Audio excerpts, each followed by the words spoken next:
bonjour tout le monde. Bonsoir, merci d'être là. Merci pour les gens qui sont là à distance. Je m'appelle Hugues Asselin, je suis à la coordination du centre de recherche, donc du Centraire. Puis je suis aussi à la coordination avec ma collègue Marie-Pierre Lafrance, qui ne peut pas être avec nous ce soir, à la coordination de la coalition Éducation, Environnement, Éco-citoyenneté. Et puis, ben, le panel qu'on a réuni ce soir est une collaboration justement entre le Centraire et la coalition. C'est un panel, en fait, un panel militant où on a pris la peine, en fait, d'aller demander à des personnes qui militent dans différents groupes sociaux en faveur de la justice socio-écologique notamment et dans le champ d'éducation pour certaines autres. On voulait entendre parler justement de ben, qu'est-ce qu'apporte finalement la militance au regard de l'éducation. Quelle place prend l'éducation au sein des différents mouvements sociaux jeunesse, mouvements sociaux étudiants, etc. On se rappellera évidemment qu'en 2019, oui, c'est ça, en fait, c'était une grande année de mobilisation étudiante. Euh, un travail de longue haleine de la part des jeunes, des étudiants qui ont réussi à mobiliser une très grande partie de personnes pour aller marcher dans les rues pour la justice climatique. Quand on regarde l'histoire des mouvements sociaux, on s'aperçoit assez rapidement que cette année-là est une année historique qui se raconte encore trop peu, à mon avis, mais qu'on doit quand même on doit prendre acte de ce qui s'est passé cette année-là, parce que en 2019, surtout au mois de septembre, le 27 septembre, en fait, un demi-million de personnes ont marché dans les rues en faveur de la justice climatique. Et puis, ben, dans l'histoire des mouvements sociaux, en fait, c'est le plus grand rassemblement de l'histoire du Canada. Donc, c'est important quand même d'en prendre acte. D'autant plus que ben, ce mouvement-là n'a pas été initié par n'importe qui. En fait, ça a été initié par de la jeunesse, par des gens, des étudiants, des jeunes qui étaient à l'école, qui ont commencé, entre autres, à faire la grève à tous les vendredis, à travers les Vendredis pour le futur. Il y a un mouvement finalement qui a contaminé finalement d'autres ordres d'enseignement au collégial, à l'université aussi, ce qui a mené finalement à une grande convergence des luttes étudiantes qui a mené à l'élaboration ou je veux dire, la réunion d'une coalition qui était la SEV, la coalition étudiante pour un virage environnemental et social. Un mouvement qui continue quand même de se manifester aujourd'hui, mais de différentes formes, on peut dire, parce que ben, la sève s'est un peu éteinte suite notamment à la pandémie là, qui a eu finalement raison, malheureusement, de beaucoup de mouvements sociaux étudiants. Malgré tout, ben, il y a encore beaucoup de mobilisation chez les jeunes, chez les étudiants. Et puis, bon, on en a la preuve ce soir avec trois jeunes femmes qui militent chacune à leur façon dans des organisations différentes. Puis, ben, c'est ça, on voulait savoir, on voulait voir avec eux, avec elles, comment elles voient l'éducation au sein de leur mouvement, quelles sont les formes d'apprentissage, en fait, qu'on développe à travers cette militance. Qu'est-ce qu'on apprend dans les mouvements? Quel type d'éducation est mis de l'avant aussi au sein même des mouvements, parce qu'on sait qu'il y a beaucoup de formation qui se fait, d'éducation populaire des fois à l'occasion dans certains mouvements. Puis, ben, en fait, comme la thématique des journées d'études aujourd'hui, c'était l'éducation aux politiques, donc repenser les dimensions politiques de l'éducation relative à l'environnement, ben, on avait le goût aussi de les entendre sur quel type d'éducation aux politiques elles pensent qu'on a besoin aujourd'hui au regard du monde dans lequel on souhaite s'engager collectivement. Alors voilà, c'est un peu la mise en contexte pour le panel. Alors je vais bientôt céder la parole aux trois personnes qu'on a invitées. Je vais les présenter d'abord. On a au bout de la table Amélie Beaulé, qui est actuellement militante à Rage climatique et qui poursuit actuellement un baccalauréat en sciences politiques ici même à l'UQAM et qui travaille également à la Coalition Éducation, Environnement et Éco-citoyenneté à titre d'adjointe à la coordination. On a aussi Madeleine Patnaud. Madeleine qui est étudiante au baccalauréat en éducation préscolaire et enseignement primaire à l'Université Laval. Elle s'implique dans divers comités et associations étudiantes pour la transition socio-écologique. Et puis, ben, en fait, Madeleine, elle s'implique aussi au sein du comité directeur de Debout pour l'école, qui a organisé notamment les fameux forums Parlons éducation qui ont circulé dans plusieurs villes au Québec dans les dernières années et qui planchent actuellement sur un projet de livre blanc de l'éducation. Et puis, on a aussi Héloïse Cauchy-Vaillancourt, qui a été militante à la Sève, dont j'ai parlé il y a quelques instants, et qui est aussi membre de l'Écotech. Tu vas pouvoir nous dire un peu ce qu'est l'Écotech, parce que tout le monde ne connaît pas l'organisation. Et elle est actuellement étudiante à la maîtrise en sciences politiques à l'Université de Montréal. Voilà. Alors, ben, peut-être avant qu'on commence, peut-être parler un petit peu de vos engagements respectifs dans les mouvements dans lesquels vous militez pour qu'on puisse comprendre un peu comment. Ben, c'est quoi un peu le portrait? Évidemment, on a quelques organisations ici, ça ne résumera pas tout le portrait là, de la militance étudiante ou d'ordre socio-écologique au Québec, mais quand même, ça nous donnerait une idée un peu de vos actions respectives. Alors, je vous cède la parole. Je ne sais pas qui veut commencer. Héloïse. Merci. Mais donc oui, au début, j'ai commencé à m'impliquer surtout dans la sève, donc dans l'organisation de manifestations, d'actions, de campagnes autour de projets plus précis, comme pour contrer GNL Québec à l'époque, le projet de gazoduc. Puis ensuite, en arrivant à l'université, puis avec la pandémie, je m'impliquais à la fois dans la sève, puis j'ai commencé à m'impliquer dans l'Écotech, qui est un groupe qui milite pour la justice climatique. Initialement, c'était des étudiants de l'Université de Montréal qui l'ont fondé, puis la comme première grande campagne qu'on a reprise, parce qu'elle était menée depuis 10 ans déjà, c'était la campagne pour le désinvestissement des énergies fossiles de l'Université de Montréal. Donc voilà, plusieurs actions qui ont été mises en œuvre, une escalade des moyens de pression, les associations étudiantes aussi avec lesquelles on collaborait, le syndicat des profs, etc. Donc beaucoup de gens impliqués dans cette campagne-là, mais qui a résulté on a initié une occupation, en fait, d'un pavillon de l'université. Puis, on a eu, suite à une semaine d'occupation, gain de cause, en fait, le recteur a annoncé le désinvestissement de certains fonds de l'université des énergies fossiles. Donc, ça, c'était comme grand moment de mobilisation. Puis, depuis, ben, l'Écotech s'implique pas seulement à l'Université de Montréal, mais aussi en appui à d'autres luttes territoriales, surtout dans le territoire montréalais. C'est ça. On milite à travers l'action directe, la mobilisation plus terrain, mais aussi l'art puis l'éducation populaire. Donc, en faisant parfois on a un podcast militant dans lequel on visibilise, on invite des militants, militantes de d'autres luttes, on visibilise leurs luttes, mais des fois, c'est plus de la vulgarisation scientifique sur les enjeux écologiques, économiques, sociaux au sens large. Donc, voilà, on essaie d'allier l'art, l'éducation populaire, l'action. C'est ma seule. Je peux y aller, mais merci beaucoup pour la journée, premièrement. C'était vraiment très riche. Donc oui, moi, je m'implique depuis la fin de mon secondaire, c'est ça pour l'environnement surtout et pour l'éducation. Et je dirais que là, en ce moment, mes principaux engagements sont soit à l'Université Laval, avec notamment le comité environnement de l'université, la fresque du climat. Mais mes plus gros engagements sont, je dirais, avec Debout pour l'école. Je fais partie comme euh, Hugues l'a dit, du comité directeur. Debout pour l'école a été fondé en 2017, en fait. C'était Suzanne Chartrand, une didacticienne du français, qui avait appelé à la mobilisation pour améliorer le système d'éducation. Et moi, j'ai joint Debout en 2022 pour, en fait, organiser le Forum de Québec, le Forum citoyen Parlons Éducation. Et depuis, en fait, je m'implique avec le comité directeur. Donc, c'est un très bel engagement que je tiens particulièrement à cœur.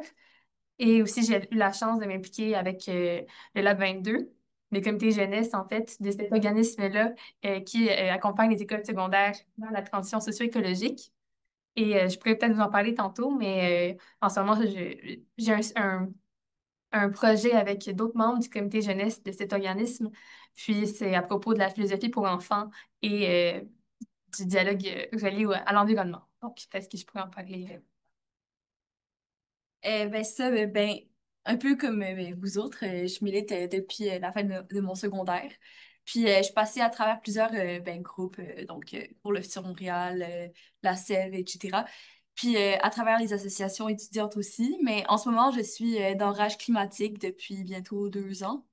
Et Rage climatique, ben, c'est un groupe d'écologie radicale, dans le sens que notre but premier, c'est de radicaliser le discours écologiste, environnemental. Et justement, pour ce faire, c'est de ramener comme... de rappeler c'est quoi les causes fondamentales de la crise environnementale actuelle, donc le mode de production capitaliste, le colonialisme, puis cette fausse dualité nature-culture. Donc ça, puis Rage climatique, on a fait historiquement plusieurs campagnes, actions, que ce soit une journée d'éducation populaire, un teach-in. En tout cas, j'étais pas là à l'époque, là, mais c'est ça. Aussi, on a milité contre un nerd vote, on parlait tantôt. C'est ça, avec les citoyens de là-bas, les citoyennes surtout. Puis aujourd'hui, on s'investit plus dans des luttes décoloniales, en solidarité, par exemple avec les Kitsanao, qui comme une communauté autochtone qui milite contre un pipeline en Colombie-Britannique. Puis aussi, on est solidaire des Nérisio, mais l'Alliance Mamo, qui est une alliance de euh, peuples autochtones qui milite contre le projet de loi qui vise à réformer le régime forestier au Québec. Voilà. L'Alliance Mamou, c'est Mamou. Ça réunit en fait surtout des communautés Innu ou aussi des communautés d'autres nations. Bonne question. Je suis moins sur ce dossier-là. On est Non, des c'est pas bon. communautés, nous. Nyorizio aussi, puis CRI, je crois. D'accord. OK, merci. Mhm. Super, ben merci. Merci pour ce premier partage. Ben là, on voit déjà que l'éducation, quand même, là, quand on parle d'éducation populaire, comme on disait tout à l'heure, il y a déjà des préoccupations qui sont là. Puis on en a parlé un peu quand on s'est préparé là, pour la table ronde aujourd'hui. Quand on parle, nous, d'éducation relative à l'environnement, souvent, on va parler d'éducation en milieu formel, donc toute l'éducation qui se fait depuis le préscolaire, aller jusqu'à l'universitaire, en passant par le cégep, mais aussi par l'éducation aux adultes.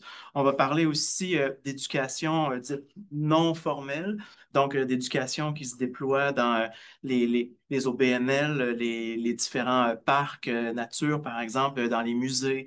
Donc, tout le secteur, finalement, de l'éducation, entre autres citoyenne, éco-citoyenne, là, qui se déploie. Mais il y a aussi tout l'apprentissage, en fait, qu'on qualifie d'éducation informelle, où l'éducation n'est pas nécessairement réfléchie, comme par exemple dans les groupes militants, comme lesquels dans lesquels vous êtes engagés, parce que en fait, on sait pertinemment qu'en en s'engageant dans ces mouvements-là, on apprend énormément, on apprend beaucoup de choses. Puis ben, justement, c'est la chose que j'aimerais demander pour voir quelle lecture vous faites de vos apprentissages. Qu'est-ce que vous apprenez finalement dans ces mouvements-là quand vous vous y engagez? Euh, Est-ce que quelqu'un veut prendre la parole en premier? Ben, ouais, je peux y aller. Mais c'est à travers les luttes, qu'est-ce qu'on apprend? C'est une bonne question parce que c'est ça, comme, ben, du moins dans Rage climatique, c'est sûr que notre but, c'est pas écrit noir sur blanc qu'on peut faire de l'éducation. Donc, ça se fait un peu, je dirais, accidentellement, l'éducation qu'on se fait à nous-mêmes puis qu'on fait à la population, ou du moins aux personnes qui sont sympathisantes de Rage climatique. Euh, Fait que je dirais que au niveau de la communauté militante ou du moins des personnes qui s'investissent, euh, on dirait qu'à travers la lutte, on apprend à comme un peu, sans le vouloir, à développer notre esprit critique, à comme un peu mettre en épreuve ce qui nous a été inculqué euh, depuis qu'on est jeune. Par exemple, cette affirmation que aujourd'hui, l'État canadien est en période de réconciliation avec les Autochtones. T'sais, à force de militer avec les communautés, d'être en contact du moins avec ces communautés-là, tu peux remettre en question ce discours-là de la période de réconciliation des communautés puis le Canada.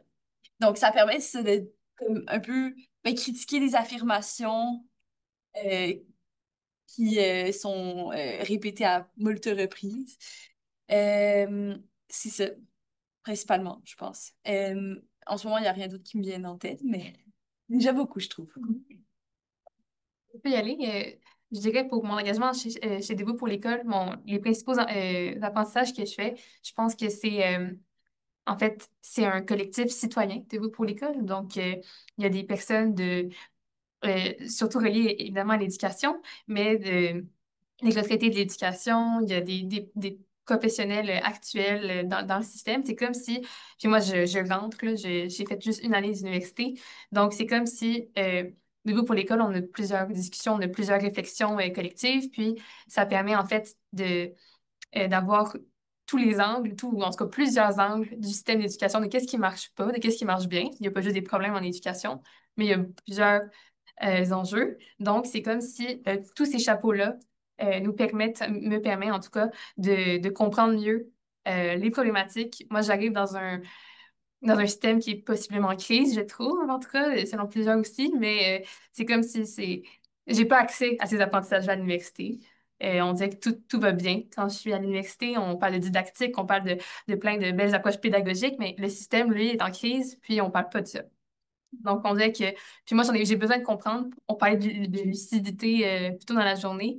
J'ai besoin de cette lucidité-là pour, c'est ça, pour être bien, pour comprendre en quoi je m'engage.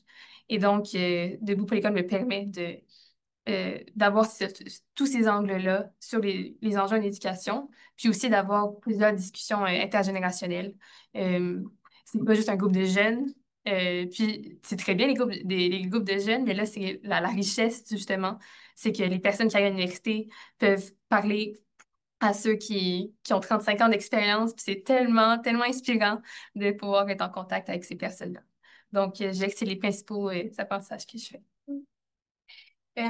Ouais, ben c'est sûr qu'en militant, je pense que comme on fait toutes sortes d'apprentissages pratiques, là, parce qu'on apprend en faisant, puis on arrive, puis en tout cas, dans les groupes dans lesquels je me suis impliquée, c'est tous des militants bénévoles, etc. Il y a personne qui est formé en relations médias, par exemple, ou en comptabilité, mais on se retrouve à écrire des communiqués de presse, parler aux journalistes, gérer la comptabilité, gérer toutes les démarches pour se créer un OBNL, des choses comme ça, pour tu sais, s'organiser collectivement aussi. Comment est-ce qu'on décide en groupe de façon la plus non hiérarchique possible, parce que c'est l'objectif des groupes dans lesquels je m'implique. Comment est-ce qu'on participe à un PAP? Comment, tu sais, toutes ces petites choses-là, c'est plein de choses qu'on apprend. Mais sinon, sur le plan plus comme politique, je pense qu'un apprentissage que j'ai fait, c'est sais, je pense qu'en étant, avant de commencer à m'impliquer ou tu sais, en étant plus jeune aussi, tu sais, je me disais, bon, ben oui, il y a les enjeux environnementaux, etc., mais on a quand même un gouvernement, tu sais, comme il y a des gens il y a des gens qui gèrent, là, on fait ce qu'il faut, il y a des systèmes en place, etc., comme ça va aller. Puis en s'impliquant, on se rend compte à quel point il faut se battre pour chacun des gains possibles. Tu sais. Sinon, si on laisse aller le statu quo, ben, il y a des forces, entre autres, de notre système économique capitaliste qui font que la situation environnementale et sociale se dégrade. Fait à quel point il faut se battre pour avoir des gains, puis à quel point c'est comme important de le faire, mais aussi à quel point on est capable de le faire, là, de s'organiser en groupe, ça redonne confiance en notre pouvoir d'action aussi, puis c'est ça, je pense que collectivement, on va plus loin, puis la force d'avoir des gains ou d'apprendre sur le tas où on se forme des compétences entre nous puis on se les apprend entre nous. C'est ça, ça permet de moins être dans un sentiment d'impuissance puis de voir qu'on peut agir, en fait. Merci. Ben, c'est fun, il y a vraiment plusieurs apprentissages de différents ordres. Aussi, Amélie, je ne sais pas si tu te souviens, mais quand on a préparé, tu nous parlais aussi de comment ben, la militance, l'action nous aidait à développer une forme de compétence critique.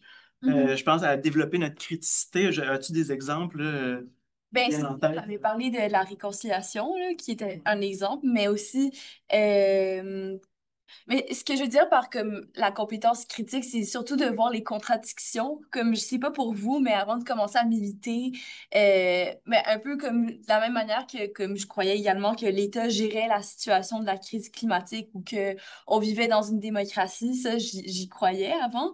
Versus quand j'ai commencé à militer, j'ai fait face à des contradictions qui m'ont montré que ben l'État ne gère pas la crise. Puis qu'on vit peut-être pas dans une démocratie.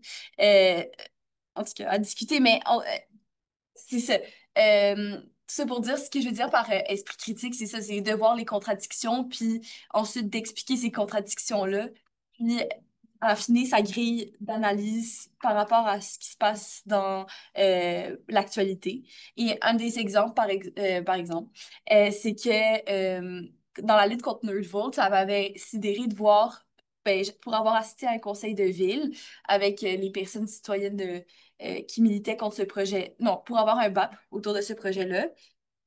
Ben, pour avoir été dans un conseil de ville, c'est fou comment les élus, ben, comment ça se passe dans un conseil, c'est que déjà, ben, l'agenda est prêt, c'est juste des propositions qui sont votées sans délibération, sauf dans une période de questions-réponses, là, dans les conseils de ville. Et durant cette période de questions-réponses, les citoyens venaient puis posaient des questions à savoir, par exemple, est-ce que Northvolt allait contaminer le Richelieu? Puis c'était fou comment les élus et aussi ben, les employés disaient, ah ben, nous on gère la situation, l'eau va pas être contaminée, vous... Ils les traitaient un peu de personnes ignorantes, un peu stupides.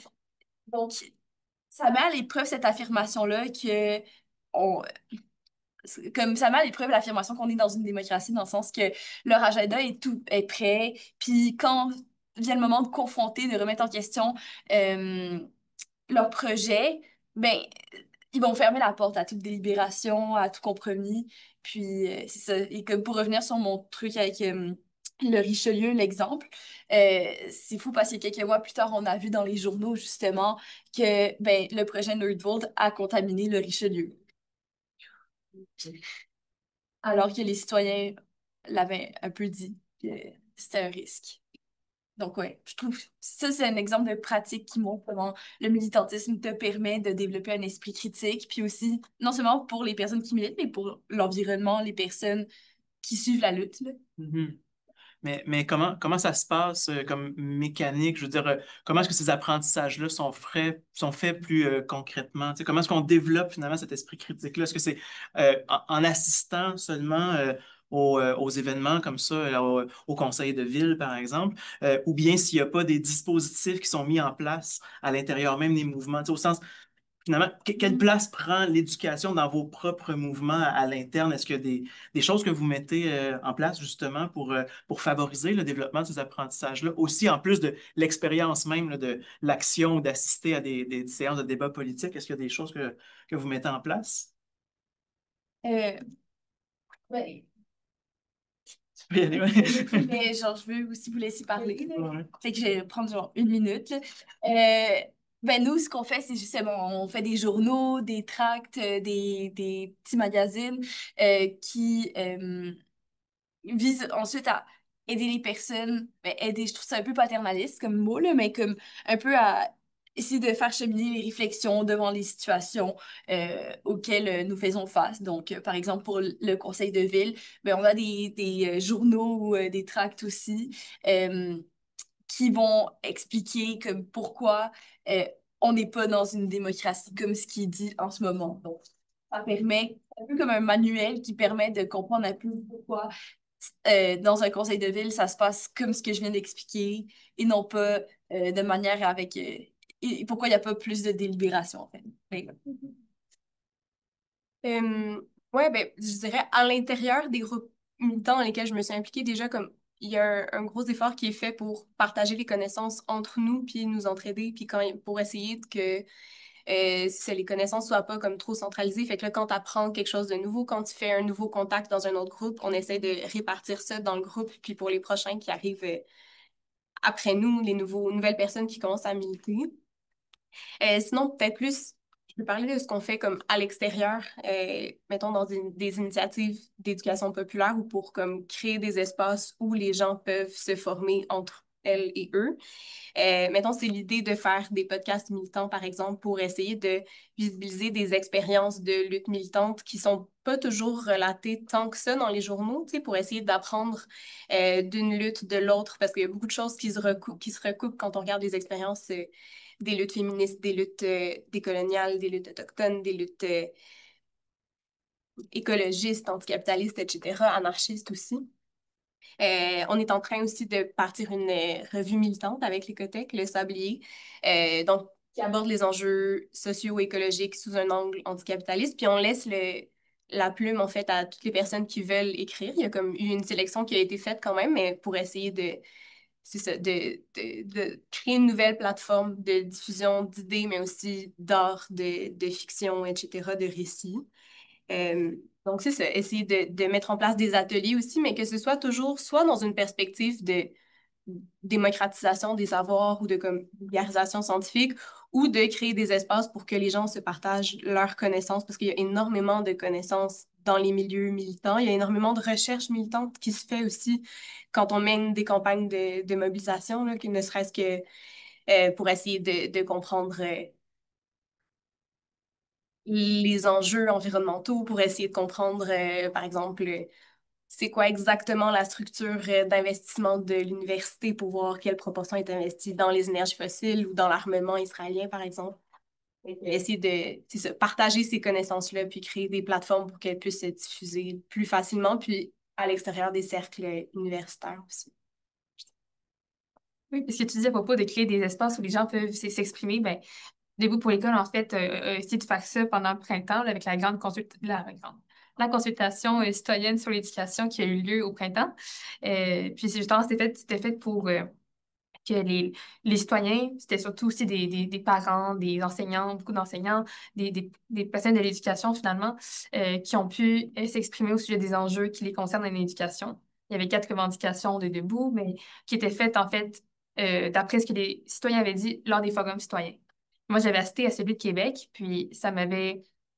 C'est sûr que j'étais très concernée avant les forums, mais disons que ça m'a ouvert une porte à quel point il y avait des témoignages très durs et très forts à propos d'un épuisement individuel, mais collectif euh, dans le système d'éducation. Puis ça m'avait, en tout cas, complètement renversée. Puis justement, je pense que c'est important de créer des espaces pour que les gens puissent s'exprimer. Euh, donc, ça me faisait penser à ce que tu disais. Je pense que c'était pas mal ça que je peux rajouter. Merci. Mais en fait, ouais, c'est ça, ça me fait penser, parce que là, on parle de l'éducation, de la place que vous accordez à l'éducation, tu sais, au sein des mouvements. Puis à l'extérieur, là, je ne veux pas vous prendre par surprise, là, on n'en a pas vraiment parlé avant, mais ça me fait penser que la place de l'éducation en dehors, finalement, de vos mouvements, comment est-ce que vous la considérez? Parce que je faisais écho tout à l'heure aux mobilisations jeunesse, tu sais, qui faisaient la grève les vendredis. Puis je pense que souvent dans ces mouvements-là, ce qu'on entendait, c'est que l'éducation formelle telle qu'elle est pensée nous mène pas, en tout cas actuellement, là, à bien comprendre les réalités socio-écologiques auxquelles on fait face. Et donc, il valait mieux finalement faire la grève à ce moment-là pour apprendre finalement un peu ce que vous êtes en train de détailler là, tous les apprentissages qu'on est capable de faire. C'est préférable de faire la grève pour pouvoir les apprendre.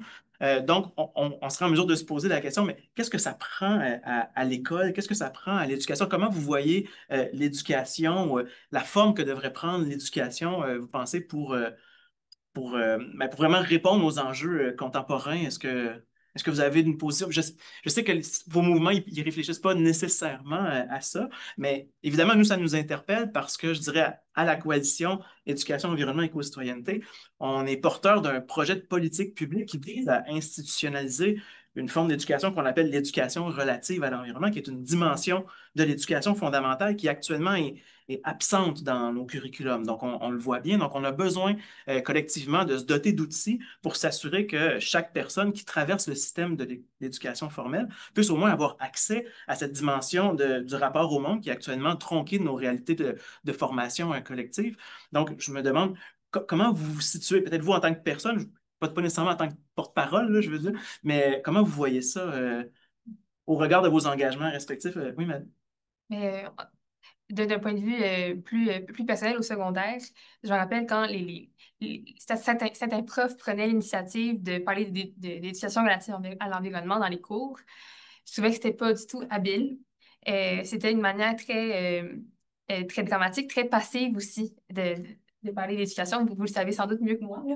Mais sur les bancs d'école, ça faisait en sorte que je me rappelle d'une scène très parlante en secondaire 4. Il y avait notre prof d'anglais très, très engagé qui nous montre un film, malheureusement le nom m'échappe, mais très connu, je pense. Mais bref, sur la destruction du monde, de la planète. Puis après, elle nous laisse là-dessus. On a comme 5 minutes pour discuter. Puis c'était surtout une rédaction d'un texte, donc très personnel comme exercice. Puis juste un garçon qui lève la main, et Madame, pourquoi on existe alors? C'est quoi le but de faire ça, de nous pitcher ce documentaire-là? On a juste vraiment un. On ne sentait pas du tout une capacité, un pouvoir d'agir.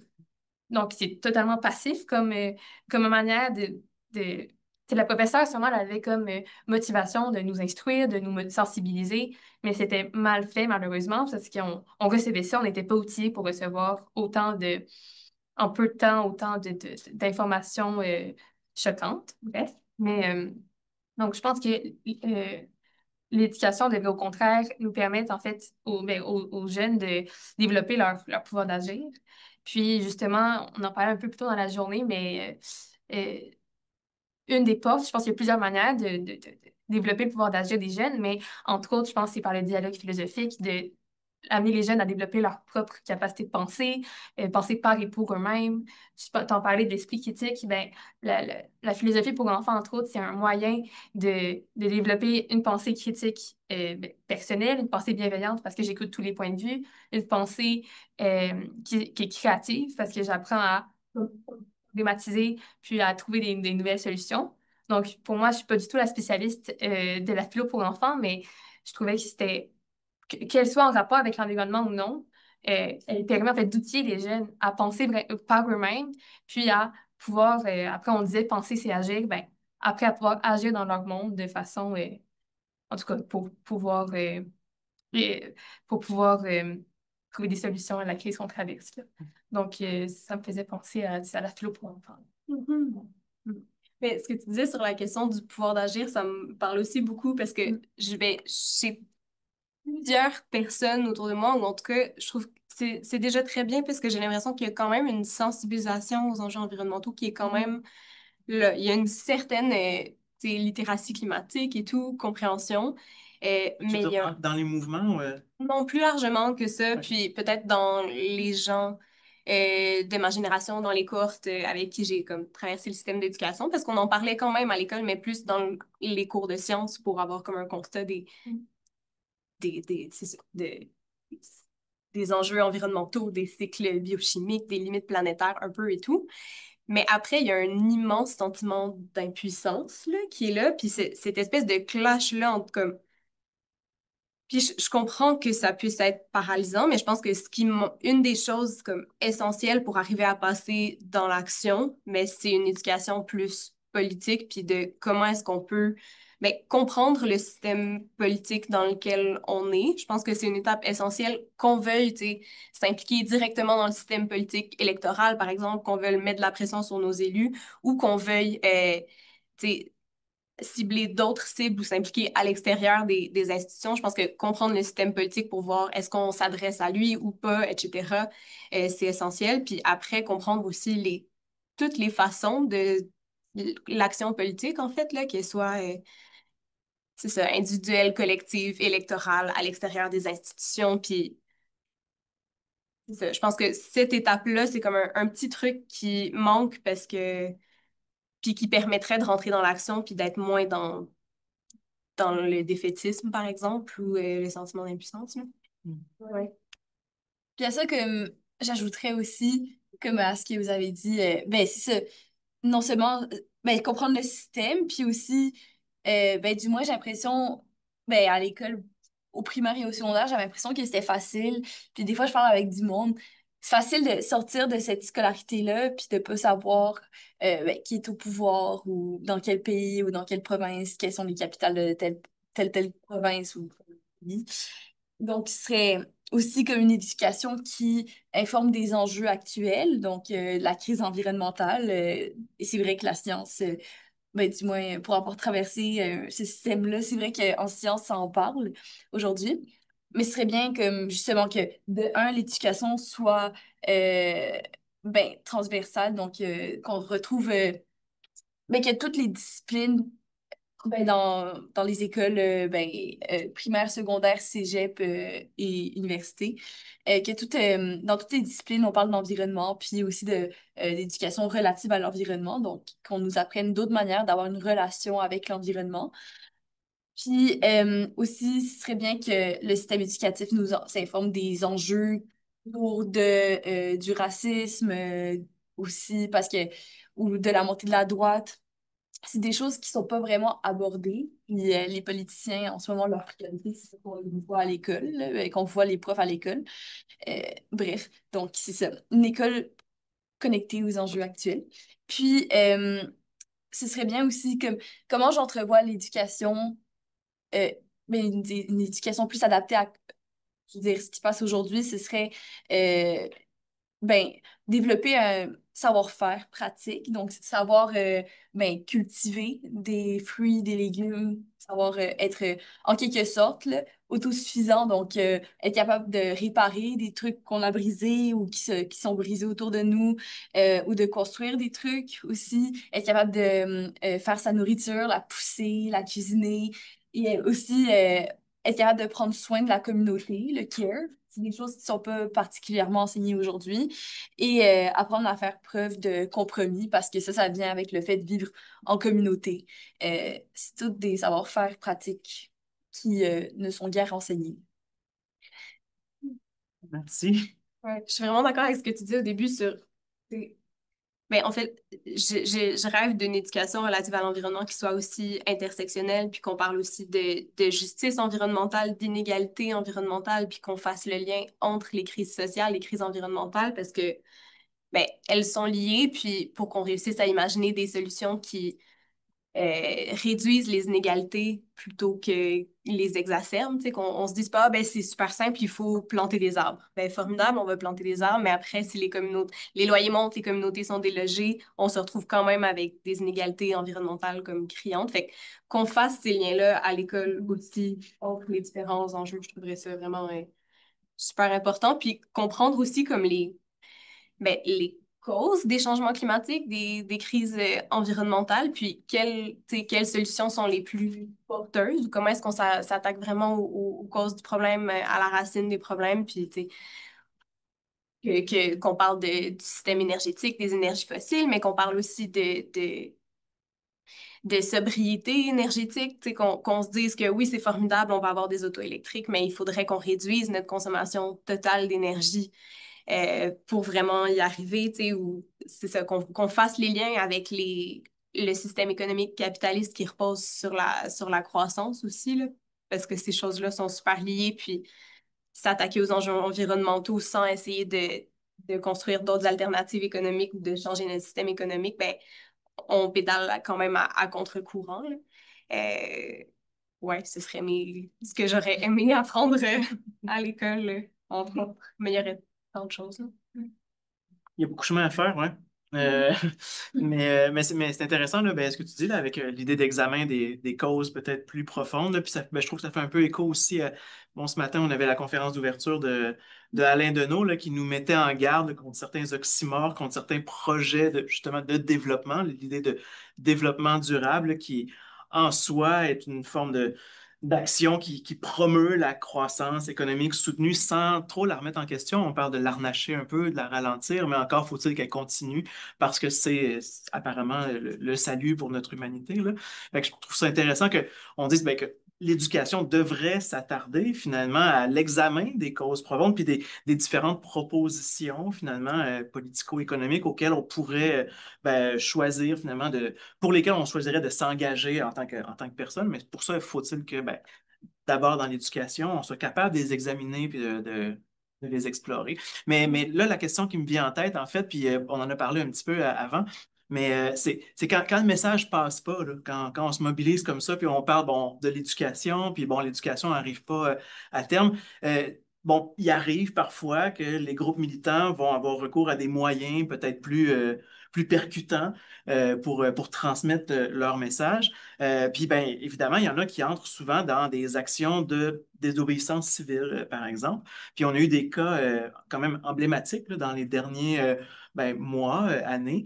J'aimerais ça savoir comment vous vous positionnez par rapport à ça, comment vous interprétez ce genre d'action-là, puis en quoi vous considérez que ça peut être des éveilleurs de conscience, puis à quelque part qui participent à notre formation collective sur la nature profonde des enjeux qui nous concernent. Fait que j'aimerais ça vous entendre là-dessus. Je vois Héloïse qui dit oui, oui, oui. Ouais, mais je suis contente qu'on en parle. Ben, je pense que ben, il faut reconnaître que historiquement, les grands mouvements sociaux qui ont mené à des gains dont on est super contente d'avoir aujourd'hui, comme les suffragettes avec le droit de vote des femmes, par exemple, ou la lutte contre l'apartheid, ben, il y a eu des flancs plus radicaux de ces mouvements-là qui employaient des tactiques plus percutantes, entre guillemets, ou illégales à l'époque, puis avec, ben, et qui à l'époque étaient jugées très sévèrement par le reste de la société, mais avec le recul historique, on est super reconnaissant que ces choses-là aient eu lieu, puis ben, on regarde aussi, en étudiant les mouvements sociaux, on voit que c'est rarement la première action qui est déployée. Là. Souvent, les mouvements déploient d'autres actions avant de se rendre à l'action illégale. Fait que des fois, ça peut être aussi une marque que ben, nos institutions de participation démocratique sont insuffisantes si ça pousse les gens à se rendre là. Puis je pense aussi que, tu sais, je pense pas que c'est la tactique je pense pas qu'il y ait une seule tactique militante universelle qui soit meilleure que les autres, entre guillemets. Là, je pense que il y a des synergies, je pense qu'il y a plusieurs tactiques qui sont complémentaires et tout. Mais je pense qu'en tant que société, c'est quand même intéressant de comprendre pourquoi est-ce que les gens se rendent jusque-là, puis d'écouter le message que ces personnes-là ont apporté aussi, parce que on constate quand même dans la littérature sur la relation entre les médias et les mouvements sociaux, c'est que quand il y a des actions comme ça, les médias vont avoir tendance à parler, par exemple, des conséquences négatives dans l'instant de cette action-là, mais pas des messages que les activistes portaient. Donc, par exemple, quand il y a un blocage sur le pont Jacques-Cartier, est-ce qu'on va se rappeler seulement du trafic ou est-ce qu'on va se souvenir qu'il dénonçait un pipeline vieux de 50 ans qui transporte le pétrole le plus polluant au monde? Fait que je pense que c'est intéressant d'essayer de comprendre les revendications derrière, puis pourquoi est-ce qu'il y a des personnes qui sont prêtes à risquer aussi gros euh, pour quelque chose. En tout cas, je pense qu'il faut prendre le temps d'écouter. Mhm. Mhm. Ben, je suis d'accord. C'est quoi, comme... Rappelle-moi ta question.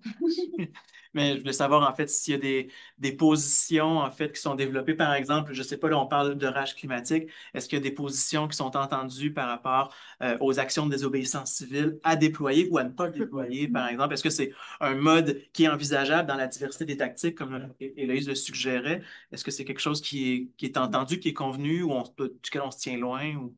Mais d'abord, ben, comme je suis ben, d'accord avec ce que tu viens de dire, Héloïse, puis 100% d'accord, là. C'est ça. Puis pour, je pense, la désobéissance civile, c'est une bonne action. Euh, comment dire? OK. Puisque si on revient au truc du pont Jacques-Cartier, c'est comme voilà, je suis divisée. Alors, d'une part, je suis d'accord avec ce que tu as dit. D'autre part, si on ramène ça au cas spécifique du pont Jacques-Cartier, euh, ce que j'en pense, c'est plus que ce genre d'action-là, puis euh, c'est ça, ça vient avec quand même des coûts. Mais là, je parle plus d'un point de vue interne, au niveau comme de l'organisation, toute l'organisation que ça implique. C'est, ben, de un, rage climatique, on est pour l'action directe. Puis, euh, c'est ça, c'est des actions qu'on pousse le monde à faire ce genre d'affaires-là. Là. Euh, on n'est pas contre, mettons. Fait que c'est ça. Pour le pont Jacques-Cartier, alors, c'est ça. L'affaire, c'est que c'est le genre d'action que, mais de un, la judiciarisation, ça a un coût quand même, puis ça amène, un truc sur lequel il faut réfléchir, dans le sens que quand quelqu'un se fait arrêter, la personne se fait ficher, puis souvent aussi, quand une personne est fichée, puis que faut penser à toute l'implication, les conséquences qui viennent après. C'est pour ça que je suis mitigée. Parce que souvent, la surveillance, mais du moins, c'est un truc dans lequel je compte me spécialiser à la maîtrise, ça y va beaucoup par réseau. Fait que c'est pas juste la personne qui a été fichée qui va te surveiller par après, mais toute sa communauté, les personnes qui va suivre sur les réseaux sociaux ou les abonnements dans les réseaux sociaux du compte de la personne qui a été fichée. Donc, c'est des conséquences qui se font par réseau. Puis la question, c'est de savoir à quel point on est prêt à assumer ces coûts-là devant des actions de désobéissance civile où le principe est de se faire arrêter publiquement puis dire comme, tu sais, genre, moi, genre, je suis prêt à me faire arrêter. Fait qu'il n'y a pas d'anonymat. Donc, ça vient avec des conséquences que j'appelle des conséquences en réseau. C'est ton entourage aussi qui est affecté. Donc, c'est ça aussi, de un, ce qui facilite ensuite la surveillance policière puis pourrait potentiellement augmenter la judiciarisation de d'autres personnes militantes. Ça, c'est de un pourquoi je suis mitigée pour l'action du pont Jacques-Cartier. C'est les calculs coûts-bénéfices doivent être pris en considération pour ce genre d'action. Euh, de deux, c'est aussi euh, la question, c'est aussi que souvent dans ce genre d'action-là, il y a comme une division genrée du travail où c'est souvent des personnes, des visages masculins qui sont mis de l'avant, qui se font arrêter, ou c'est ça. Donc, pour le pont, c'est souvent, justement des hommes qui se ramènent, qui sont en détention. Puis derrière ça, c'est les femmes qui vont ensuite faire le suivi, tout ce qui revient avec le care, donc communiquer avec la personne, s'assurer qu'elle va bien, que ses conditions ont de l'allure ou que, elle a un avocat, que la personne a un avocat. C'est souvent des femmes qui vont gérer ce genre de situation. Fait que, au niveau peut-être plus de la division genrée du travail, c'est aussi des réflexions à avoir pour ce genre d'action. Puis la question, c'est aussi de savoir que quand on fait des actions, à quel point est-ce qu'on veut préfigurer la société qu'on veut voir advenir. Donc, voilà. Merci, Amélie. C'est super. Non, mais c'est Action, pareil. super intéressant. Puis, ben, un peu plus tôt, tu sais, on a eu une table ronde sur les enjeux du numérique. Puis avec ben, les propos, entre autres, de Jonathan Durand-Folco, là, qui nous amène un peu dans une vision de l'ère techno-fasciste qui est peut-être à nos portes, tout ça. Puis avec son co-auteur là, de l'ouvrage Capital algorithmique, Jonathan Martineau, c'est ça? Jonathan Martineau nous amène à prendre en considération aussi les avancées de ces outils-là pour la surveillance des groupes militants, puis qu'est-ce que ça peut représenter comme enjeu. Puis je pense qu'il vient mettre, entre autres, le doigt sur la nuance entre l'idée de la police préventive puis de la police prédictive maintenant. Je pense que tu as réfléchi un peu à ça. Je pense que tu avais posé une question à Jonathan Martin. Es-tu capable de distinguer les deux? Parce que je pense que c'est pas tout le monde qui est au courant de l'évolution, en fait, de cette police-là, finalement, hein, qui exerce de plus en plus de pression sur les groupes militants, là. Ouais, ben d'abord, puis ensuite, ça me fait réfléchir à autre chose, mais sans vouloir m'éterniser, la police prédictive et préventive, ou on peut dire proactive, c'est que, ben, d'une part, la police proactive, préventive, ça s'oppose à la police réactive. Donc, on peut penser, la police réactive, c'est quand il y a un crime qui est survenu, là, elle va enquêter après le crime, versus préventive ou proactive, elle va tenter de voir quels crimes auront lieu pour comme empêcher ou diminuer, ben, soit empêcher la tenue de ce crime-là, ou bien en diminuer les conséquences. Et la police prédictive, ça se base sur des algorithmes qui font des calculs de prédiction, donc de statistiques pour voir statistiquement c'est où, dans quelle zone, genre, quelles sont les zones, selon des données statistiques, sont le plus à risque de commettre des crimes ou quel type d'individu aussi euh, est le plus à risque de commettre des crimes. Donc, c'est plus des calculs versus les deux. La police préventive, c'est pas, il n'y a pas de statistiques là-dedans.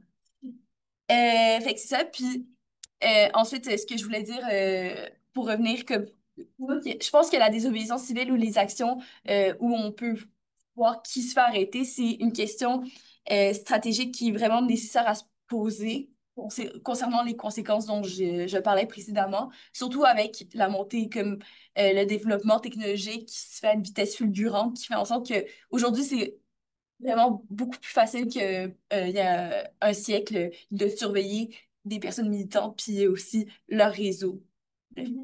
Mais oui, je vous laisse rebondir là.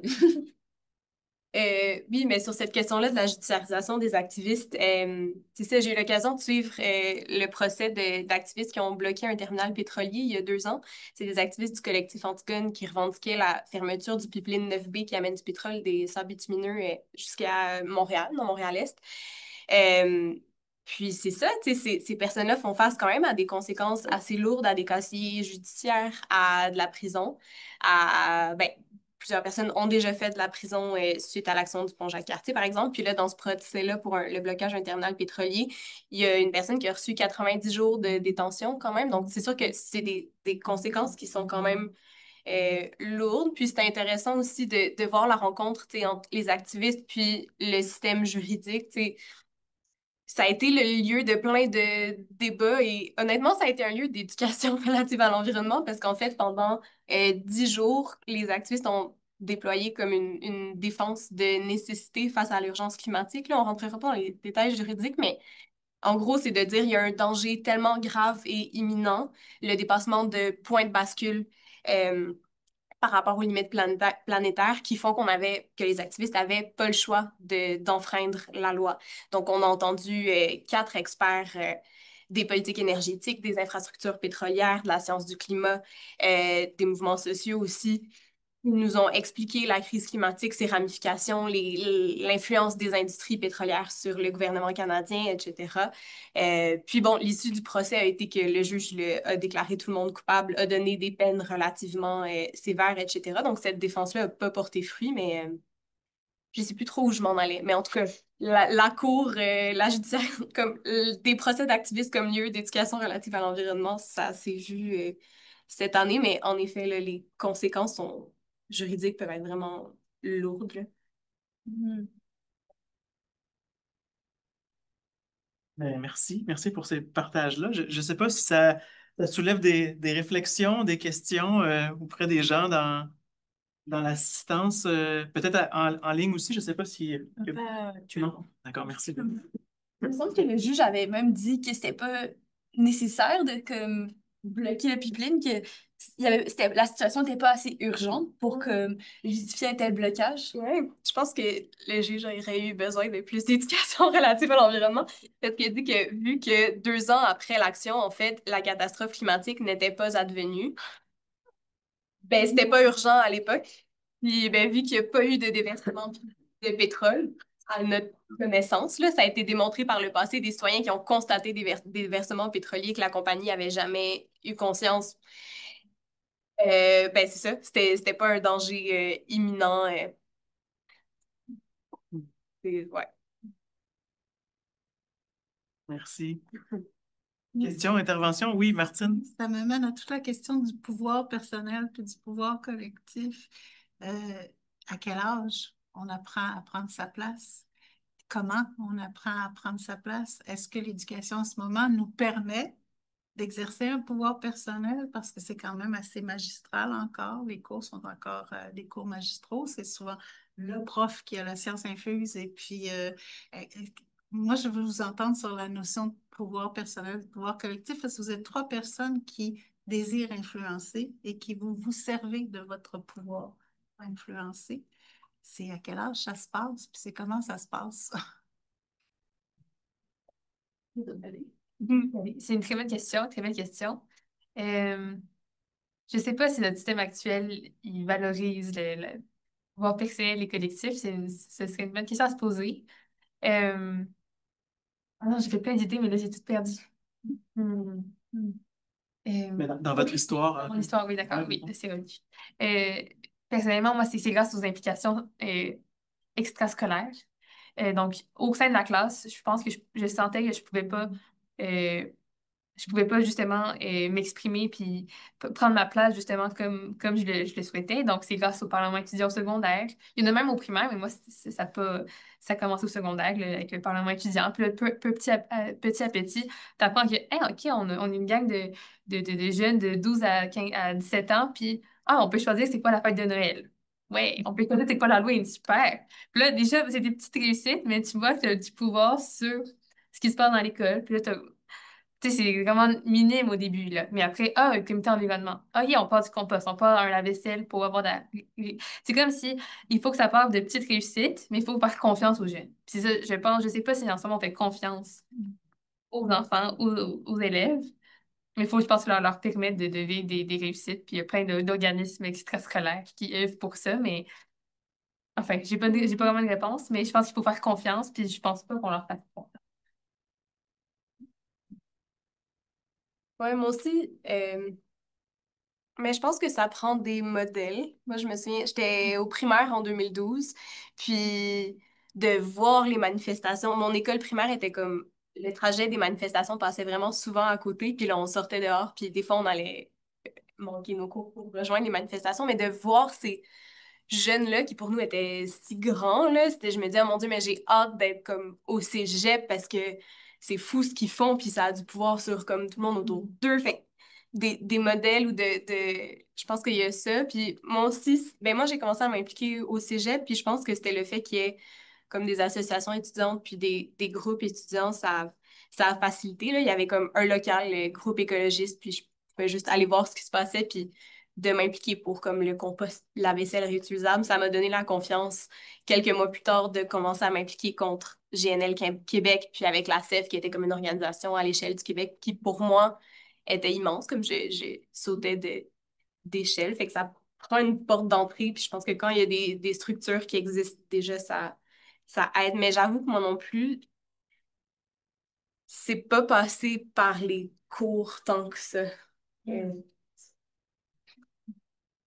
On dirait que de mon bord, que c'est passé mais par des profs, des fois des profs qui te marquent dans ton parcours, puis qui comme ben ça j'étais en secondaire 5 puis il y avait un prof avec que j'aimais bien taquiner un peu là, je suis un peu de même. J'aimais ça dire le contraire de ce qu'il affirmait politiquement. Je savais pas pourquoi je disais ça, puis lui il trouvait ça drôle donc il a commencé à me poser des questions puis à me pousser à réfléchir puis c'est un peu lui qui m'a fait réaliser que l'action collective, ben, c'était nécessaire de s'impliquer dans des structures collectives extrascolaires parce que dans mon école, il n'y avait pas vraiment de structure intéressante, là. En tout cas, que c'est important de s'impliquer dans des structures collectives comme pour le futur Montréal pour avoir un impact grand. Euh, Quand tu tombes sur des bons profs, ça peut changer les choses.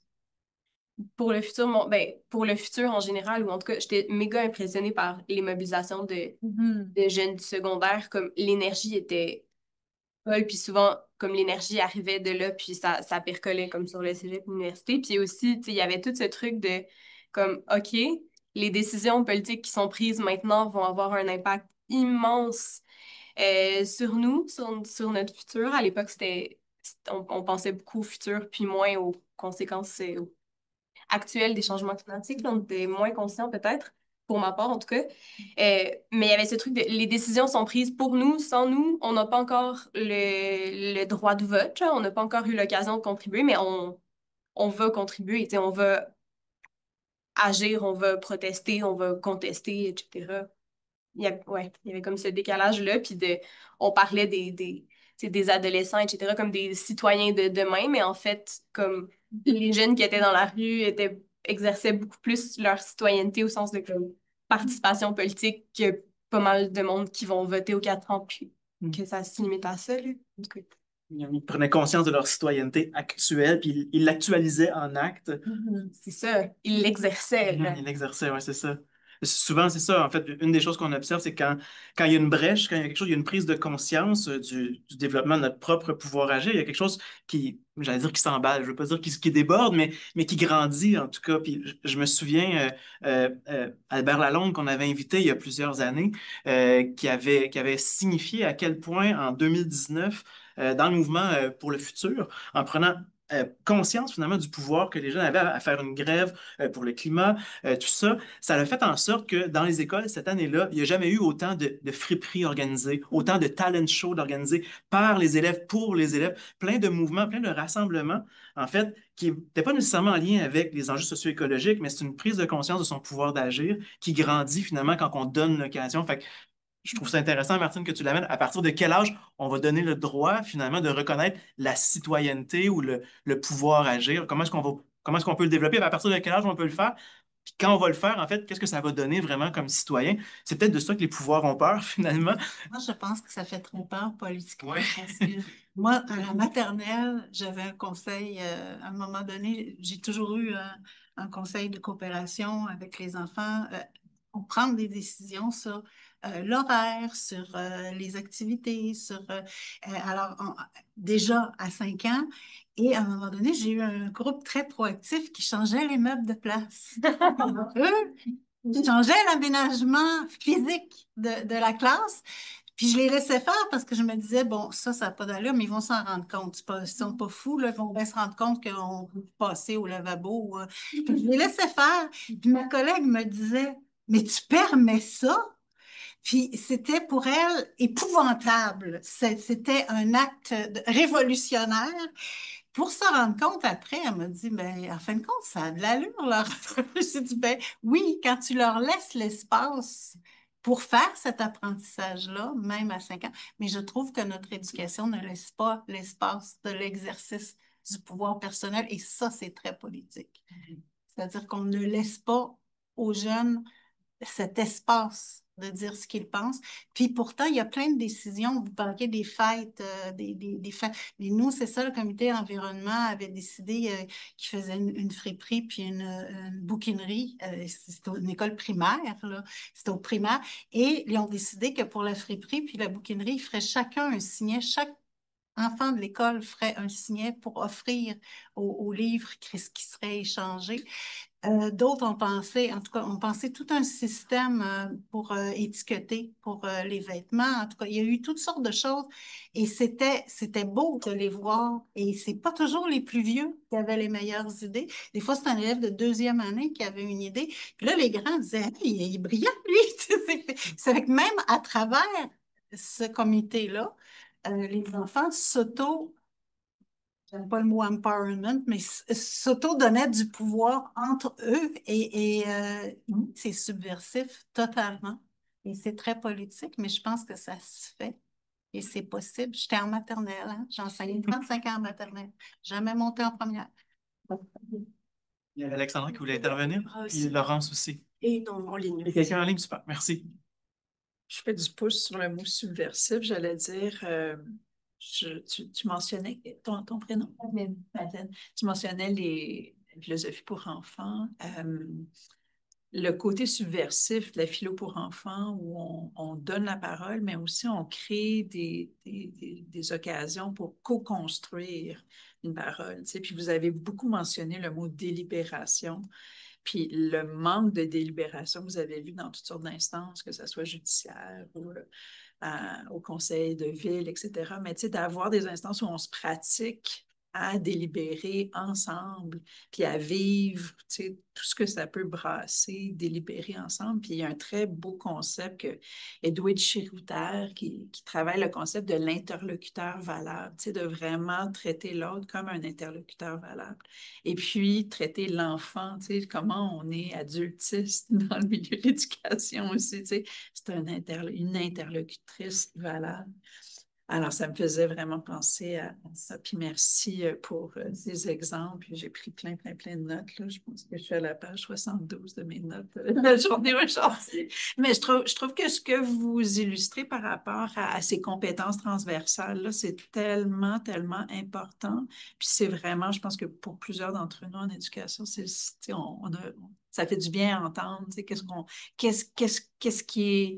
Qu'est-ce qui est en mouvement, qu'est-ce qui est dynamique, qu'est-ce qui est vital. Puis en fait, c'est par rapport à ça que je voulais vous poser une question. Je pense qu'Alain Deneau ce matin a parlé d'idées tripantes. Tu sais, il y a quelque chose comme de vital, vivifiant. Tu sais, tu as dit ton prénom? Héloïse t'a dit les énergies étaient folles. Tu sais. Puis je sais, si je me rapporte moi-même quand je militais, puis il y a comme un éros, il y a une joie. Il y a un jeune garçon l'autre jour qui nous expliquait pourquoi lui il participait. Il disait, ben, c'est cool, tu sais, je vais au local, puis il y a du fun. Tu sais. J'aimerais peut-être vous entendre parler de l'aspect fun, folle, trippant, énergie, éros, mais pas éros, tu sais, dans un sens comme on est ensemble, on n'est pas dans le pathos ou l'angoisse ou l'immobilité, tu sais, l'énergie puis le fun. Puis est-ce que ça, c'est une façon d'embarquer d'autres mondes, en tout cas, questionnement? Porteur d'espoir. Oui! D'énergie, de vie. Ça me rappelle des bons souvenirs, une question, là, dans le sens, genre, tu préambules, à un moment donné, j'ai un camarade qui avait parti l'alarme de feu dans un conseil, un conseil de ville, le même, en tout cas, où il y avait des citoyens qui se mobilisaient contre Nerdvolt, qui venaient comme pas confronter, mais poser des questions super pertinentes aux personnes politiciennes, aux élus, puis ces dernières ben, les traitaient un peu, les envoyaient promener, en fait, pas mal. Donc, on avait parti l'alarme de feu, mais un camarade. Donc, c'était un moment un peu vivifiant, là. Donc, c'est ça, il y a comme un aspect vraiment agréable quand on milite parce que j'ai l'impression que vu qu'on est en collectif ensemble, que on milite autour de la même cause ou autour de convictions pas mal similaires, ça fait en sorte que on se permet de faire des choses que tout seul on ferait pas, là. Par exemple, aller manifester, c'est un truc qui se fait collectivement ou faire de la perturbation ou bien j'imagine j'ai jamais fait ça, mais envoyer un mémoire au BAP, ça doit aider comme ça doit quand même aider un peu de le faire collectivement parce que je veux dire, c'est moins stressant aussi. Donc, c'est un peu l'impression de comme transgresser des normes ou euh, de briser des choses qui ne sont pas dites, euh, qui rend comme le fait de militer assez exaltant. C'est ça. Puis, c'est sûr, ça mène à recruter des personnes à travers tout ce plaisir-là de militer. Euh, c'est ça. Oui. Eh ben, je dirais qu'est-ce qui amène beaucoup de joie dans le militantisme, dans l'engagement, ce serait qu'on participe à une cause qui est beaucoup plus grande que soi. Mhm. C'est l'éducation. Moi, je vais avoir une classe, tu sais, ça va être tout petit ce que je vais pouvoir semer, mais c'est juste dans un collectif, on a accès à co-construire ensemble quelque chose qui est beaucoup plus grand, se battre pour quelque chose qui est beaucoup plus grand que nous. Puis d'y croire. Tu sais, moi, je me rappelle au début du secondaire, je disais énormément sur l'éducation, je disais. Puis à un moment donné, ben non, mais il faut que j'agisse à un moment donné. Là, je peux pas, mais ça me faisait du bien pour la lucidité, justement, mais il fallait que j'agisse, donc que je prenne part à quelque chose qui est beau, qui est incroyablement grand, mais que j'y prenne part moi aussi. Puis aussi, je dirais, qu'est-ce qui met de la joie, c'est la gratitude qu'on reçoit, la fierté qu'on peut ressentir. Tu sais, je me rappelle, en secondaire 5, il y avait des collations à chaque jour, parce qu'on était dans une école défavorisée. Puis, tu sais, j'avais fait un partenariat avec une épicerie zéro déchet. Puis là, ben, tout le monde venait me voir. Hey, Madeleine, c'est le fun, les collations zéro déchet, tout le monde aime ça, c'est plus santé en plus. Puis, tu sais, je pense que j'ai cru en moi parce que j'avais permis tu sais, un projet avec une entreprise locale, puis les gens aimaient ça. Donc, tu sais, on bâtit avec des petites fiertés comme ça, puis ça met beaucoup de joie. Puis les gens y croient, justement, tu disais comment on appelle ça, la contamination positive, là. En tout cas, Mm. ça met de la joie, je pense. Mm. Ben oui, moi aussi, j'ai toutes sortes de souvenirs de joie militante. Puis je pense que c'est beaucoup aussi parce que, ben, en militant, on construit des relations qui sont quand même très puissantes, là, à force tu sais, de se côtoyer. Puis, tu sais, vu que c'est tout de l'implication, on choisit d'être là, puis on fait un effort conscient aussi pour être dans le care, pour prendre soin les uns des autres, pour prendre soin de nos relations, pour que ce soit comme un environnement qui est sain puis qui donne envie de s'impliquer. Puis on sait que comme tout le monde étudie, travaille pour payer le loyer qui est beaucoup trop cher, puis fait du temps pour les rencontres, fait qu'on va s'arranger pour qu'il y ait de la nourriture, pour que ce soit un moment qui soit, somme toute, agréable. Puis bon, c'est pas parfait, puis comme il y a toujours plus d'efforts à faire pour essayer de comme préfigurer les dynamiques qu'on veut voir advenir, mais oui, il y a des beaux moments de joie militante, puis comme j'ai jamais autant apprécié un spectacle de musique que quand il est en plein milieu d'une manifestation où on est en train de se réapproprier un espace vert à défendre, par exemple, ou quand il se passe devant le palais de justice après un procès lourd où le juge nous a dit que la crise climatique n'était pas urgente finalement, mais là, quand il y a de la danse en ligne devant le procès avec du chocolat chaud, des biscuits maison qui sont servis, etc., comme, ben, c'est formidable, encore plus que si ça se passait dans un parc ou dans un autre contexte. Mais oui, il y a de la joie militante. Puis tu sais, je peux pas dire qu'à chaque fois que je m'implique, c'est pour la cause puis pour les objectifs. Au final, je continue de m'impliquer aussi parce que c'est le fun, parce que c'est rendu une habitude, parce que il y a des gens auxquels je tiens autour de moi, puis je veux leur prêter main forte dans ces campagnes-là. Puis je pense que ça fait partie des choses qui font que c'est soutenable de s'impliquer aussi, là. Mhm. Ouais, puis ce que tu dis, ça me fait penser aussi au fait que comme ce qui est vraiment agréable quand on milite ensemble, qui crée comme ben, un sentiment ben, ça, de joie, c'est aussi l'impression de renverser le rapport d'autorité, là, comme je pense encore là au jugement, comme j'imagine que le fait que des personnes militantes écologistes se soient réunies devant là où ça a été décidé, que ben finalement c'était pas urgent la crise climatique. Ça comme le fait qu'il y ait eu un collectif devant, ça a renversé un peu l'autorité. C'était pas tant le juge dans cette position-là qui avait comme raison que le collectif, puis c'était plus le juge qui avait l'air un peu épais par rapport ben, aux militants écologistes. Donc, c'est ça, c'est ce renversement d'autorité qui est aussi très exaltant, je trouve. Voilà. Merci. Il y avait deux interventions, peut-être qu'on peut les prendre. Il nous reste une quinzaine de minutes. Il y avait Laurence. Oui, hey, merci à vous trois, là. J'aime beaucoup vous entendre. Puis, je sais pas vraiment une question, mais je voyais le livre qui était en dessous de tes Il est remonté. pieds, puis je le reconnaissais, là. Je reconnaissais la tranche. Donc, c'est le livre, peux-tu me le présenter quand les élèves se révoltaient de Francis Dupudéry et Emmanuel Emmanuel Dufour, ouais. Ouais, que j'ai commencé à lire, puis j'ai tellement appris de toutes sortes de mouvements dont je connaissais pas l'existence. Puis je me dis, selon vous, ben oui, j'en ai peut-être une question en fait. Est-ce que quelque chose comme ça, ce livre-là ou d'autres, tu parlais tout à l'heure de zine que vous fabriquez, est-ce que tu sais, ça circule, est-ce que ça a un pouvoir subversif, ça? Est-ce que ça pourrait amener, par exemple, selon vous, là, des jeunes, des élèves à avoir un pouvoir, tu sais, le fait de savoir que dans l'histoire, il y en a eu des mouvements qui ont porté fruit pour des causes tellement importantes. Merci. Il y avait Véronique. Oui, ben, moi, c'est pas tant une question que merci. Je suis vraiment dans la gratitude encore. Tu sais, il y avait la question à quel âge et tout ça. Puis, ça prend des modèles, mais clairement, vous êtes des modèles vraiment super, super, super inspirantes. Moi, j'en ai fait là, au fil de ma vie toutes sortes de participations à des manifestations, puis toutes sortes de causes. Mais là, personnellement, j'y vais, là, j'ai pas soupé, puis à 8 heures, là, je vais, comme je vous disais, à la rencontre là, citoyenne, le conseil municipal qui va nous présenter les résultats d'une consultation stratégique d'attractivité. Puis en tout cas, je pourrais vous en parler. Il y a plein, plein de choses qui me touchent profondément en lien avec la qualité de vie, le bien-être ensemble, dans ma petite communauté, là, toute échelle, toute petite, pour pouvoir reprendre, puis sortir de l'impuissance, puis justement agir. Ben, en tout cas, tout ce que vous avez partagé, ça va beaucoup m'aider. Puis je pense que c'est ça, il n'y a pas d'âge. On parlait de la philosophie pour enfants, justement, pour donner le pouvoir d'agir à des enfants dès la maternelle, puis tout ça.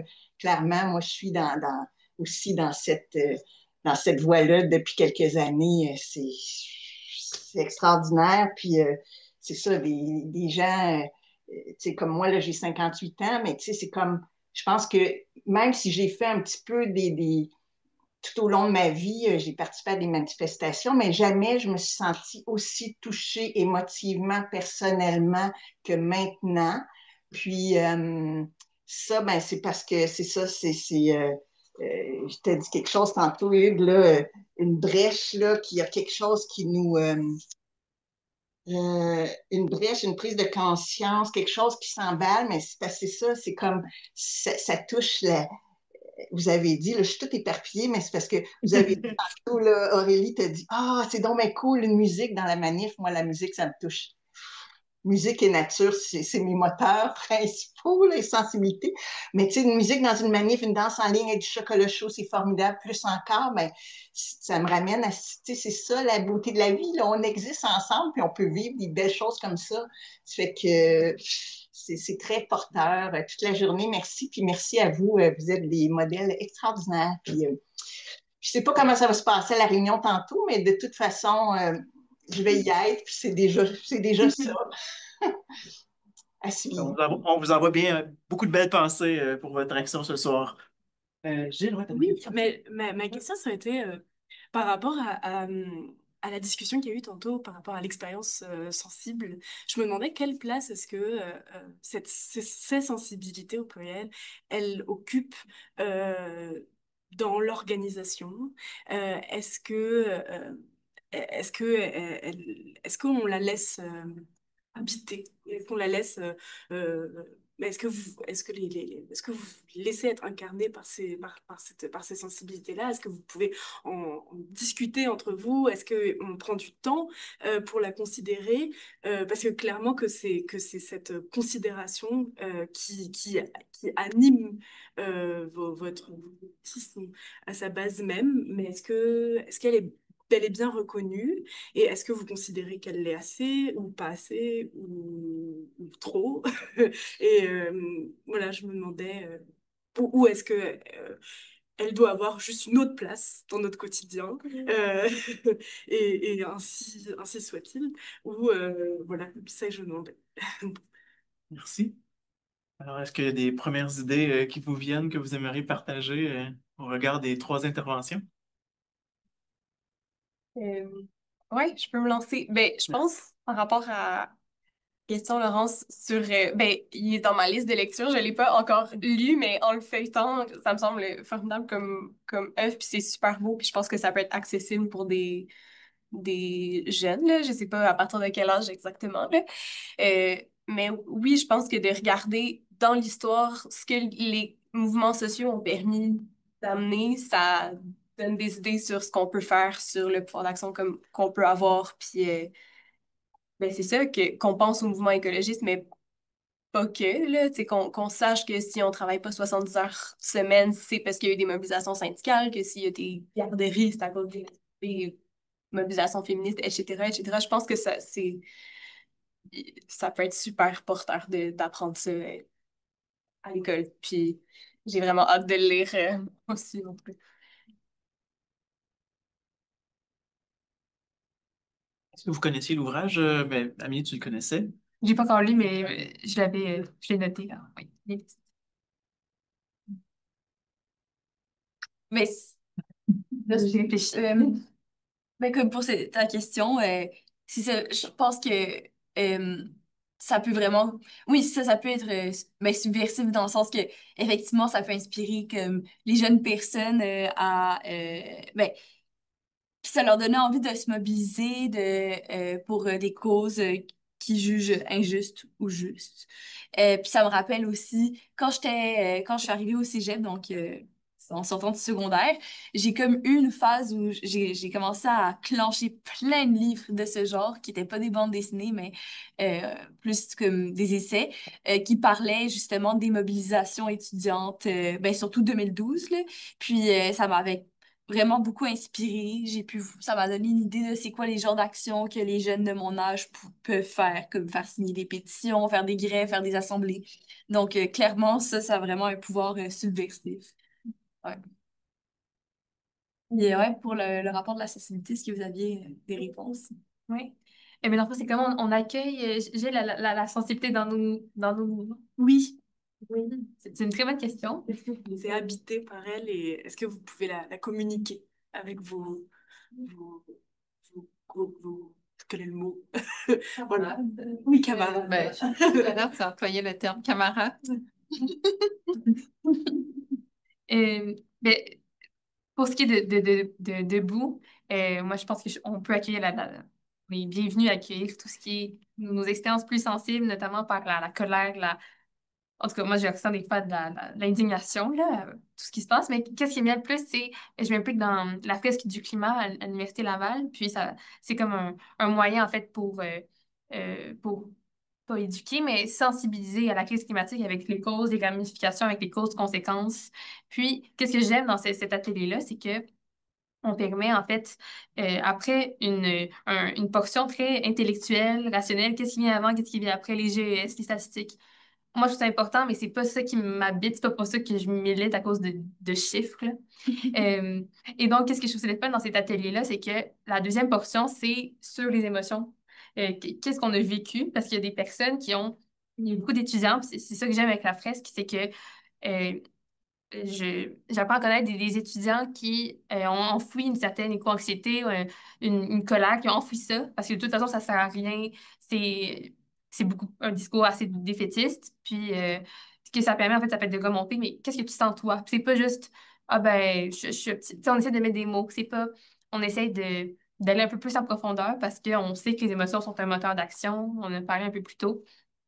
Donc, je pense que ça, c'est l'exemple qui me vient le plus facilement là, dans nos mouvements, c'est que de créer la place pour évoquer les émotions qu'on ressent, puis de les accueillir, elles sont toutes différentes. Elles sont très, très différentes, là, ça dépend de chacun. Donc, je pense que c'est une des manières de permettre à la sensibilité d'être, tout simplement. Et vous, toi, Amélie? Hmm? Est-ce que vous avez des pratiques? Est-ce qu'il y a des choses relatives à la sensibilité? Je sais pas. En fait, c'est drôle parce que depuis quelques années, là, peut-être une quinzaine d'années, hein, la pratique du gardien du senti dans les assemblées, c'est quelque chose qui est une innovation qui m'apparaît, en tout cas, là, je peux me tromper, là, mais étudiante, dans les assos étudiantes. Je me souviens à l'époque, en 2012, il y avait la Fèche qui avait ça, là, donc le gardien du sentier, mais c'était la seule association étudiante là, qui l'avait. Puis tranquillement, ça a percolé. Puis l'idée d'être attentif aux sensibles, aux ressentis entre les personnes, en tout cas, là, je ne parle pas de la sensibilité aux autres qu'humains, là, mais il y avait cette pratique-là. Mais sinon, dans vos mouvements, y a-t-il des choses qui ressemblent à ça?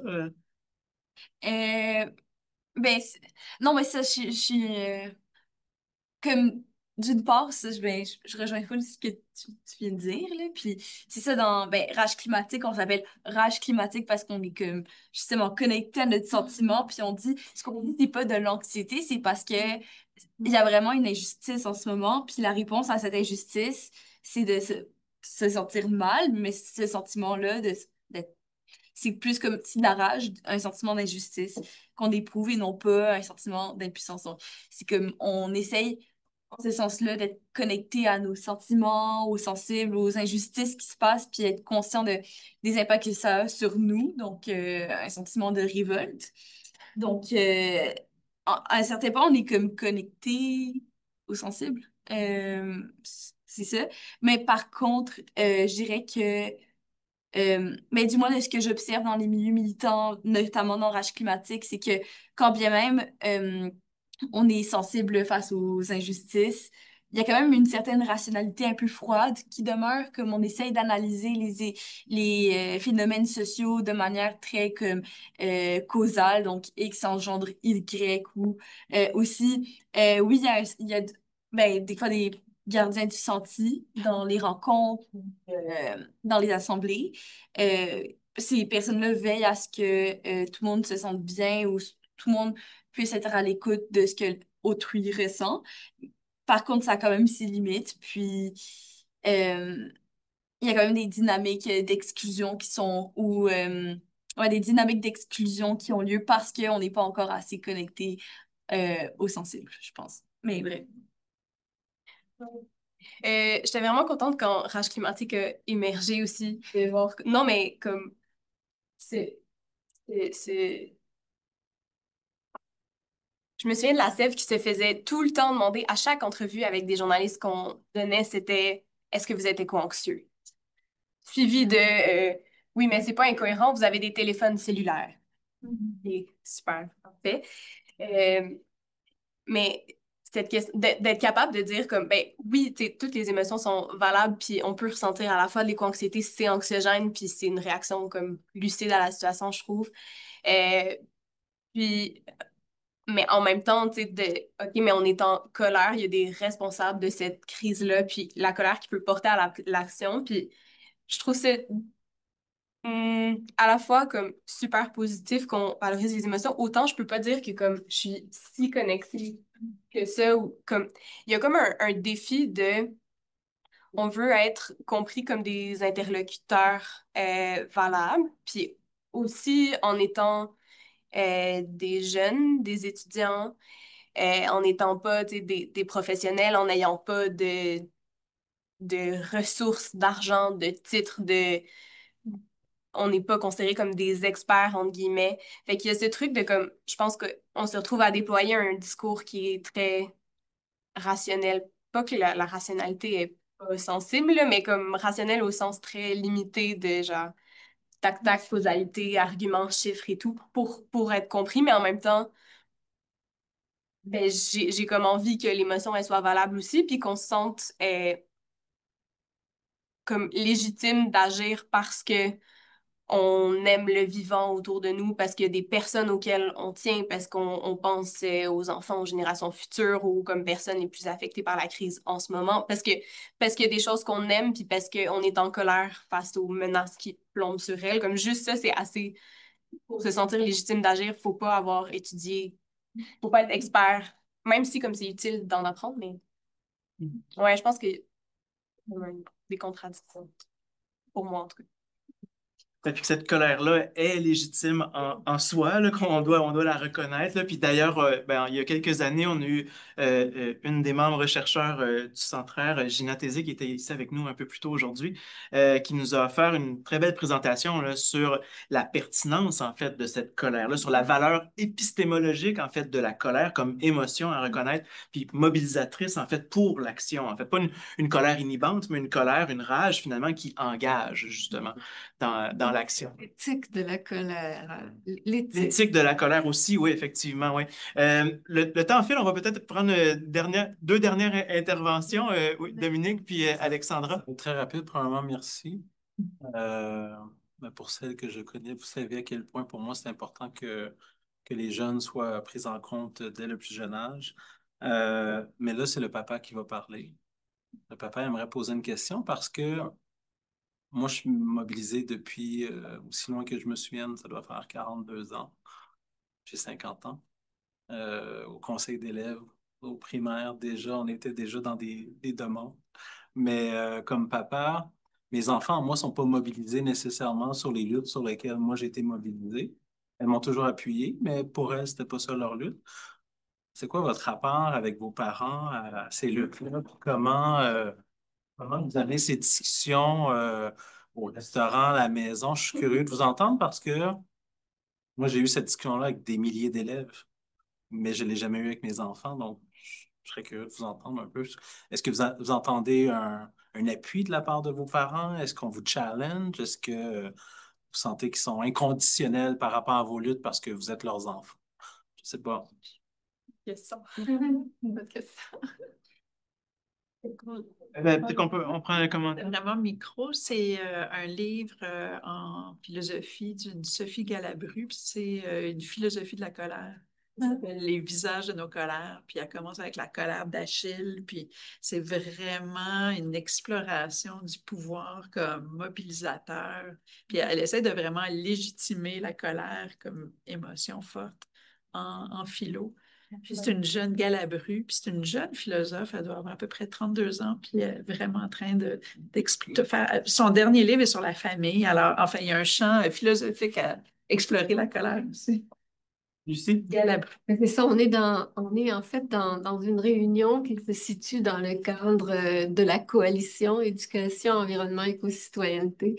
On sait qu'on a besoin d'un argumentaire, hein, parce que la visée de la coalition, c'est d'aller vers l'adoption, une reconnaissance de la nécessité d'intégrer une éducation relative à l'environnement, à l'éco-citoyenneté dans les lieux, dans les milieux formels d'éducation. On n'a pas, dans la rédaction de la stratégie québécoise, on n'a pas intégré d'éléments de ce type. Tu sais, on a évoqué les savoirs, tout le développement personnel et social, qu'on peut trouver, le développement de compétences qu'on peut trouver justement dans des projets comme ça, dans des mobilisations comme ça. Projet, en tout cas, à l'exemple de celui, par exemple, dont Fernand Dansereau a fait un film, hein, à travers Porteur de... Donc, je pense que ça serait intéressant de mener une recherche, peut-être de formaliser vos propos dans le cadre d'un article ou d'un document.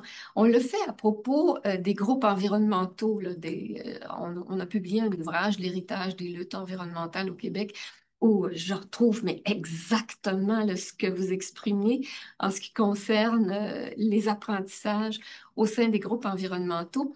Ça serait intéressant de, je sais pas, de mener une recherche ou je ne sais trop comment formaliser vos expériences en termes de développement personnel et social, de développement de connaissances, comme un argumentaire fabuleux pour convaincre bon, les responsables de ce système d'éducation, de la nécessité d'ouvrir un espace d'épanouissement comme celui dont vous parlez. Je trouve que c'est un élément d'argumentaire qu'on n'a pas exploité dans l'élaboration de la stratégie.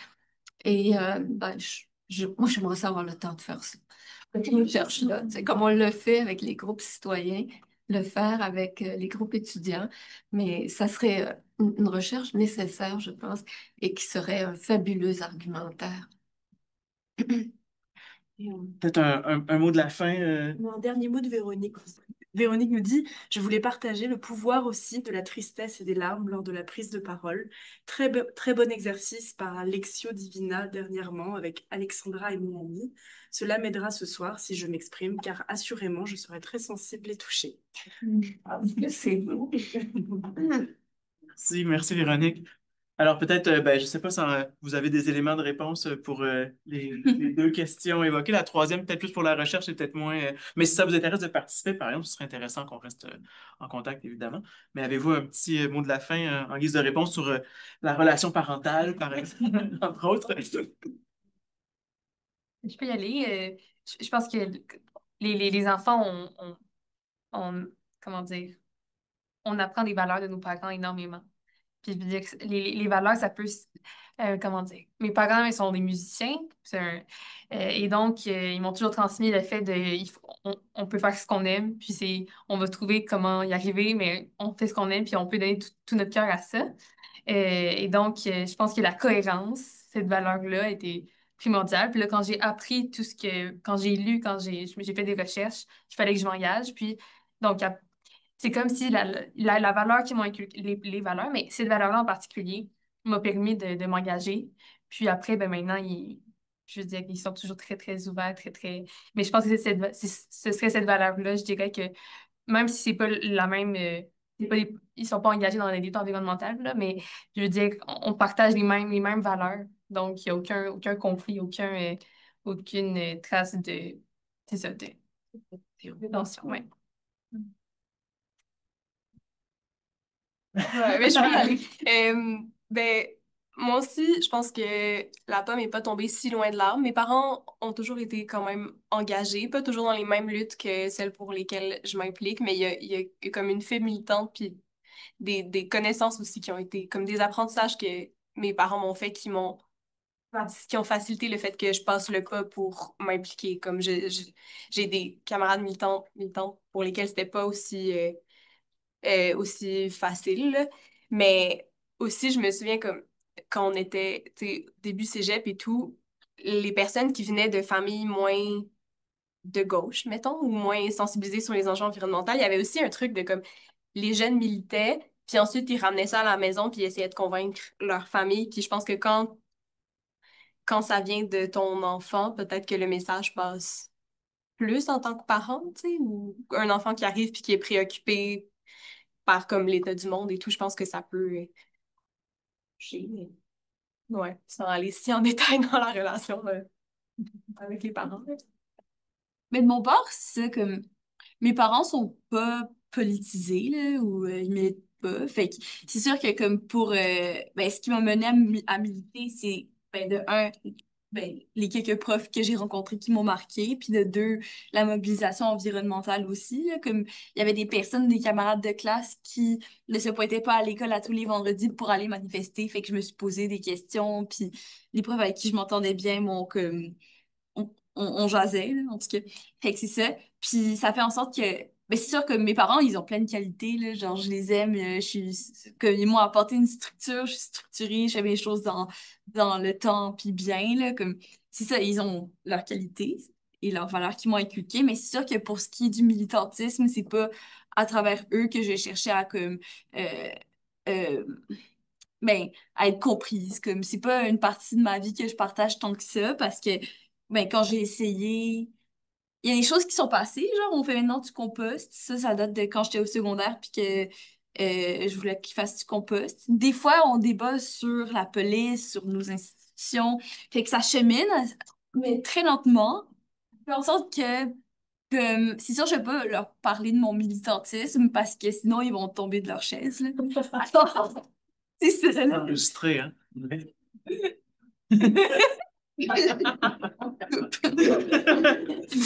Mais c'est ça, mais je veux dire, ils cheminent, mais à leur vitesse. C'est ça, mais je les aime de tout mon cœur.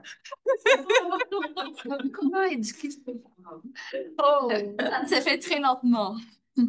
Mais c'est pas, ça chemine. Ben, merci beaucoup pour vos partages, pour votre présence avec nous aujourd'hui. C'est vraiment filmé. C'est vraiment apprécié. Oui, oui, ben on en discutera. Merci beaucoup. C'est vraiment, vraiment apprécié vos partages. Merci.